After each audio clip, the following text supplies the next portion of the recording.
Okay, here's another modelling paper. It's from November 2014, paper 6.1, and it's on fish ponds. So really, it's on volume at different shapes. And it's got a bit of capacity in there as well, with some litres and cubic meters. So if we do enough of these paper sixes, it does actually cover a good chunk of the curriculum. So you're revising for all three papers really, if you do it properly. Right. Fish ponds. So you notice that they give you the formula. The reason why they do that is because you don't get a formula sheet in paper 6. It just gives you the formula. Volume of a cylinder of radius r and height h is pi r squared h. Volume of a sphere, radius r, is 4/3 pi r cubed. Fish ponds can either be hemispherical or cylindrical. So here's a hemispherical pond, so it's just half a sphere. And here is a cylindrical pond. There is a cylinder. Notice here that you have D and D. So if it's the same letter, it means that it has the same radius as depth, which we will talk about in a bit. 1a, a hemispherical pond has radius r meters. When r equals 3, show that the volume of the pond is 18 pi meters cubed. So we're on the hemisphere. We need to use the volume of a sphere formula, but notice that it's not a sphere, it's a hemisphere. It's a half a sphere. That's what hemi means, half. So vol equals, well, it's a half of, and of means times, of 4/3 pi r cubed. Well, half times 4/3, it was just 2/3. Think of half of 4/3 is only going to have 2/3. So that's going to be 2/3 pi r cubed. So now we're going to have 2/3 times pi times, we've been told that r is 3 cubed. So that is, if you think of one fraction, you've got 3 cubed over 3, which is just 3 squared. 3 squared is 9. 9 times 2 is 18, so it equals 18 pi, and the units are meters cubed. Right, part B. A cylindrical pond has radius d meters and a depth of d. Show that the volume of this pond is pi d cubed. So we are told, and we should know anyway, but we're told the volume of a cylinder of radius r, height h, is pi r squared h. So write that down. V equals pi r squared h. And we know that r is d and h is also d. There you go. R is d, h is d. So it equals pi times d squared times d, which is pi d cubed. Pi d cubed, meters cubed. Okay, so far, very friendly paper. The radius and the depth of the cylindrical pond in part B is the same as the radius of the hemispherical pond in part A. So for part A, the radius of the hemispherical pond was 3. Show that the cylindrical pond holds more water than the hemispherical pond. So we already know that the volume of the hemispherical pond was 18 pi. So we don't need to work that out as a number, or as in turn the pi into a decimal, but we just need to get something that we can compare, which can be in pies, for the other shaped pond. So we need to do it for the cylindrical pond. We now know that d is 3. We know that the d is still the same as h, and we know that the volume is pi times d cubed. So v equals pi times d cubed. We've been told it's the same as r from part A, which must be 3 cubed. 3 cubed. 3 cubed is 27, so that equals 27 pi meters cubed. So if we want to really show that this is more, well, we're comparing 27 pi to 18 pi. So let's write down 27 pi is greater than 18 pi, which means that cylindrical pond holds more water.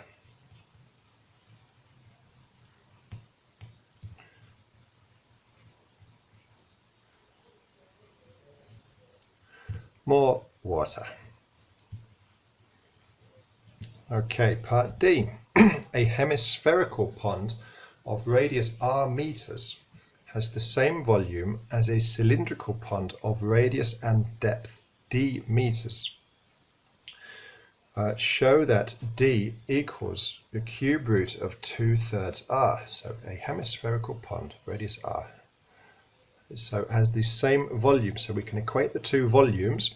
A cylindrical pond of radius and depth d. So we already know that a cylindrical pond of radius and depth d, the volume is pi d cubed. So that's for one, pi d cubed equals, and for the hemispherical pond of radius r, well, that's 2/3 pi r cubed. We did it in part A. Pi r cubed, right? So the volume of this equals volume of that. We know that because we've been told same volume. So now we need to show that d equals the cube root of 2/3 times r. So basically we need to make d the subject. So firstly, we can divide through by pi, because we've got one thing equals another thing, and they've both got a pi as a factor. So divide through by pi. You can put little ones if you like, but they don't really do a lot. So then you have d cubed equals 2/3 of r cubed. So d, we need to cube root to get d on its own. So d is going to be the cube root of that whole left hand side. So 2/3 r cubed. Now hopefully you know a bit about your powers to know that this could be the cube root of 2/3 times the cube root of r cubed. So I'm just going to swap the d around. Equals the cube root of 2/3 times the cube root of r cubed. Well, the cube root of r cubed is r, so d must equal the cube root of 2/3 times r, and that's what it was supposed to, that was what we wanted it to be. Okay, number 2. Theo he wants to work out how many fish can be put in a pond. This is some information. A fish needs 5 liters of water for every 0.1 centimeters of its length. The average length of 15 fish is 18 centimeters. Find the number of cubic meters of water needed for these fish. Now you may notice here we talk about liters, and here we talk about cubic meters. Now I'll just say it now, and you do need to know this if you get a capacity question. Things you need to know. You need to know that 1 cubic meter equals 1,000 liters. Okay, you must know that. The other thing you really need to know, not for this paper, but you need to know that 1 litre is 1,000 centimetres cubed. I won't write it down because space is so tight and we don't actually need it. So I'm going to write down, it's not the only way to do this. I'm sure there's multiple ways to approach a proportion question like this, and the mark scheme will just be looking for certain calculations. But I know that for every 5 litres, so you need 5 litres for 0.1 centimeters of length, right? And we need to work out, well, for 18 cm, which is the average length per fish, well, how many liters would you need for that? Now, you've got choices. This is kind of like a proportion cell. I want this, now it's direct proportion. I can either work out what do I times this by to get there and do the same on that side, or I can go this way. I'm actually going to go from right to left here. So I need to work out, well, what do I times 0.1 by to turn it into 5? And if you're not sure, use the calculator. Or you could just say, well, I times 1 by 5.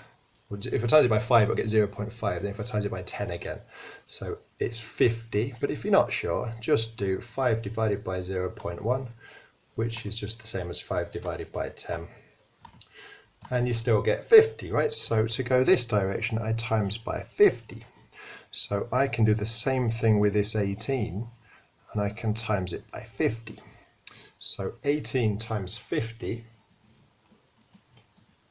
gives me 900 litres. 900 litres per fish. And there are how many fish? There's 15 fish that have an average length of 18 centimetres. So now I need to find out for all the fish. I need to do 900 times the 15 fish. or if I just take that number, times it by 15, that gives me 13500. And still this is in litres. Okay, so now if I look at what I wrote over here, 1 cubic metre is 1,000 litres. Ask me how many cubic metres. So to turn cubic metres into litres, I times by 1,000.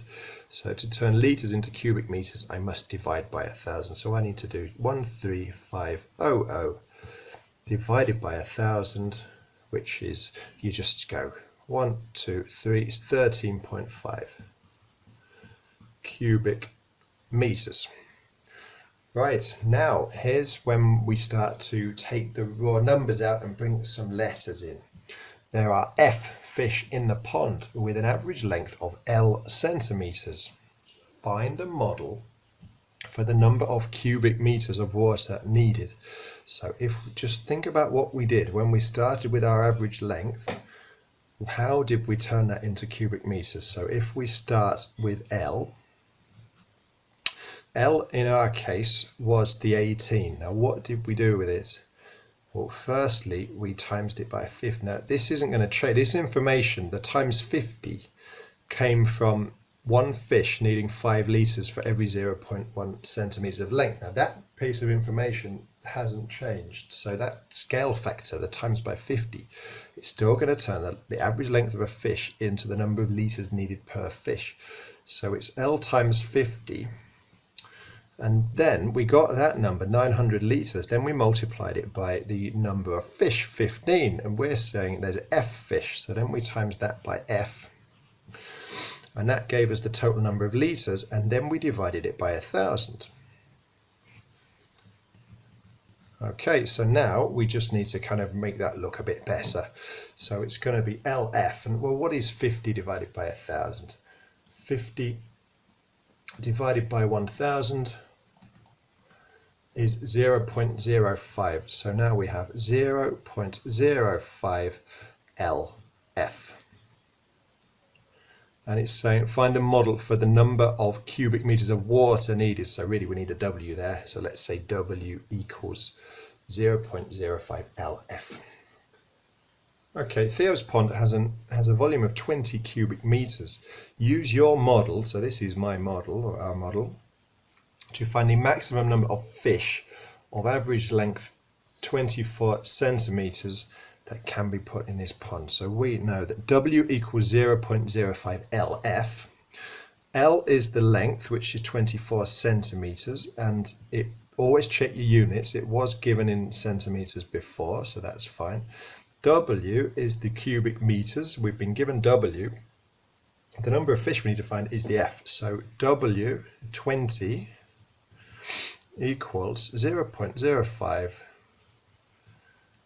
times L 24 times F. So that just means F equals 20 over 0.05 times 24. So obviously nicer ways you can write that. I don't really like seeing a 0.05. I would prefer a fraction, but I think for this modelling thing it's absolutely fine. So let's go to here. 20 over 0.05 times 24. Right, so that gives us 16.666. Write that down. But we need to find a maximum. Well, you can't put 16 2/3 fish in there, and you don't have enough volume for 17. So the answer is 16 fish. Okay. If Theo's pond is hemispherical, find its radius. So we know that the volume is 20 meters cubed. We know, or hopefully we can remember, that the volume of a hemisphere is 2/3 pi r cubed. We need to find r, so let's write down 2/3 pi r cubed equals 20. So now we just need to solve this. I always think if I'm solving something with a fraction multiplier like that, I like to write this all as 1. So I would write 2 pi r cubed over 3 equals 20. So then I can do the rearrangement. there's no room in this, so it's almost sort of asking you to just use the calculator really, and a solver or a graph or something. There's just not enough room to write stuff. But I would say r cubed would equal, this would be r cubed, I'm writing it really faintly because I'm going to get rid of it in a minute, is going to be 20 times 3 over 2 pi. The 2 pi goes down now. So r would be the cube root of all that. So I'm just going to write that all in because I just don't have room. So let's get rid of that little 3. Okay, so go to your calculator and we just put that in. So we need the cube root, which is here, cube root of 20 times 3 over 2 pi.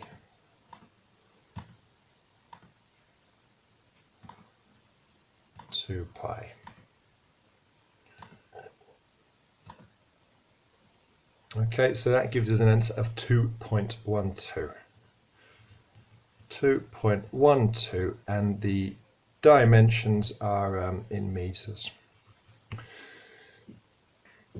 If Theo's pond is cylindrical and the radius and the depth are the same, find the radius, right? So we know, well, I'll find the page, but we should know that for the cylindrical one, when the depth and the radius were the same, we know it was pi d cubed was the formula. So we just need to write pi d cubed equals 20, which is the given volume. So that means d cubed equals 20 over pi. D must equal the cube root of 20 over pi. Go to your calculator. Cube root 20 over pi. And that gives us 1.85. Theo decides to have a cylindrical pond. The radius r does not have to be the same as the depth d. For a pond with volume 20 meters cube, find a model for the depth d in terms of r, right? So this is a very long way around of saying, so make d the subject, really. So if we go back to the first page, just in case you've forgotten, the volume of a cylinder was given right at the start, and it's pi r squared h. We're going to use a d because we're talking about depth, but it's saying now the radius r does not necessarily need to be the same as the depth, so we're going to use separate letters r and d. So instead of an h, I'm just going to have a d, but I will keep an r. So we know that the volume equals pi r squared d, right? Now it says, for a pond with volume 20 meters cubed, so the v is the 20, 20 equals pi r squared d. For that volume, find a model for the depth in terms of r. So basically, make d the subject of this. And it's not that difficult at all. You just need to divide by pi r squared. So d equals 20 over pi r squared. I should have written that over there. I'll write it again. D equals 20 over pi r squared. Okay, so that's the model. That gives you the depth in terms of the radius. So it shows you how the depth varies as the radius varies, with a fixed volume of 20 and a fixed shape that's cylindrical. Sketch the graph of d against r, so as in the graph of 20 over pi r squared, for r between 1 and 5. Now this is quite tough. I think, well, it's not tough to get some of the marks, but it's very tough to get all the marks because it's quite misleading. It's gone all the way up to 0 here, but it's only asking us to sketch between 1 and 5, so I think it wants to chop a bit off. It's sort of suggesting, I could see with this domain, you might be tempted to put an x min of 1 in there, and I can perfectly understand why you'd do that.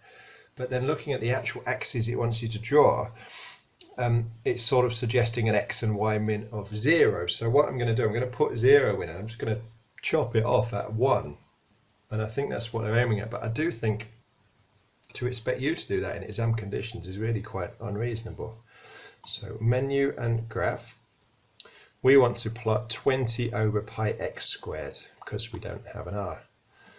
20 over pi x squared. So let's have a look at that. If we draw, we want to change our window, so we want an x min of 0. X max will go up to 5. Y min will stick with 0 and y max 7. So let's have a look at that. And then you can see, well, let's have a look at when x is 1 here. So when x is 1, your y value is sort of 6.36, so near the top. So it kind of goes off the top anyway. So if we sort of go up, we've only been asked to draw it for this domain, so we do need to kind of stop somewhere near the top. So 6.37 at 6.37 we chop off then, and we're going to 1, right? So we want to go through that point, and then from there it sort of just curves down in a reciprocal manner, and it doesn't get down to the y-axis. We could see what it is, so we could also see when x is 5, the y value is 0.25, so it's very small, but it's not 0, so somewhere around here. And it curves it goes quite steep here, and then it kind of tails off a bit, and it goes somewhere near the bottom. It certainly doesn't get all the way to the bottom, so something like that. Right, and we've chopped it off, and we haven't gone further than 1. Right, what practical problem is there when the radius is less than 1 meter? So when it is 1 meters, we have a pond of, a depth of pond of 6.37 meters. That's already quite deep. And if we just move this window out a little bit, so let's just take that y max up. So I don't know, up to 20 and have a look. You can see if we just follow it past 1, so if we go to 1 and keep going, you can see, look how deep this 9 meters, 10 meters deep, 13, 15 meters, 17 meter deep pond. It's just getting really, really deep. The pond gets very deep.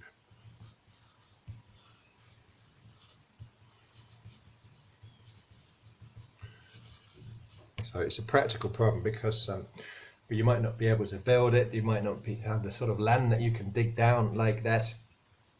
Things get complicated. Find the radius of a pond when the depth is 1 meter. Right, so we can actually just do this using the graph, to be fair. So if we go on to, I think we go back out to the graphs and just draw y equals 1. As soon as we've got the graph already, you want this intersection here, so I could draw that. And it kind of looks about halfway, so something like that. This point here, if I want some communication, I might say where that point is. So Shift G solve, we're looking for the intersection to see where they're equal. So y is obviously 1. X is, to 3 significant figures, 2.52. And that, I think, is good enough for the communication. The alternative obviously would be to solve this equation, but I think once you've got the graph in front of you, it's fine. So the radius would be 2.52 meters, and your communication's there, it's fine. Right, so for the last bit, number 4, we have a new constraint. The water level must be 30 centimeters below the top of the sides of the pool. Modify your model in 3A. So the model in 3A is D equals 20 over pi r squared. Let's write that down. D equals 20 over pi r squared. So now we need to think, well, what happens if we have this new constraint where we can't have water up, well, closer than 30 centimeters to the top of the pond, but we still have a fixed volume.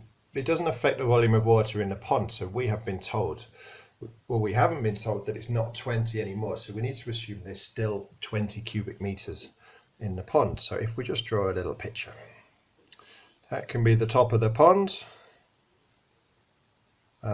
Then if we sort of say, well, look, we've got this 30 centimeter area that you can't have any water in, something like that. 30 centimeters is 0.3 meters. And then in there, well, you've got a depth that you don't know, but you do know the volume of water is still 20 cubic meters. So here, you still have D of this bit equals 20 over pi r squared. So that D, or we could call that dW, and this is like a fixed D. So your total depth, well, it's going to be the 0.3 plus what we had anyway, so it's just going to become new D equals 20 over pi r squared, as in the depth for given radius r, to make sure you've got 20 cubic meters in the pond, plus this 0.3 for the new constraint. Explain how this affects your graph in question 3. Well, say from question 3b, sorry, so let's just revisit 3b. There's the graph, it's still on the calculator. Well, if we have this exact same graph and then we just add 0.3 to it, well, hopefully you know that that's going to be a vertical transformation, but we could also, if you wanted to, we could have a look. So we could even draw it. So what if we drew 20 over pi x squared plus 0.3. That's 0.3. If we have a look at both graphs, so you can't see much, but if we were to zoom in, so if I change that max to, I think it was 7 before, wasn't it? 7. See if we can see a bit more. You can see the red one has shifted up. So basically it's a translation. It's translated by, remember the units were meters anyway, so it doesn't go across at all, but it goes 0.3 up, translated 30 centimeters up, 0.3 meters up, and that's the end of the paper. I think that was one of the nicer modelling papers, but it's still, there's an appropriate level of challenge in there, and it does cover different topics, so I think it's still quite useful to do.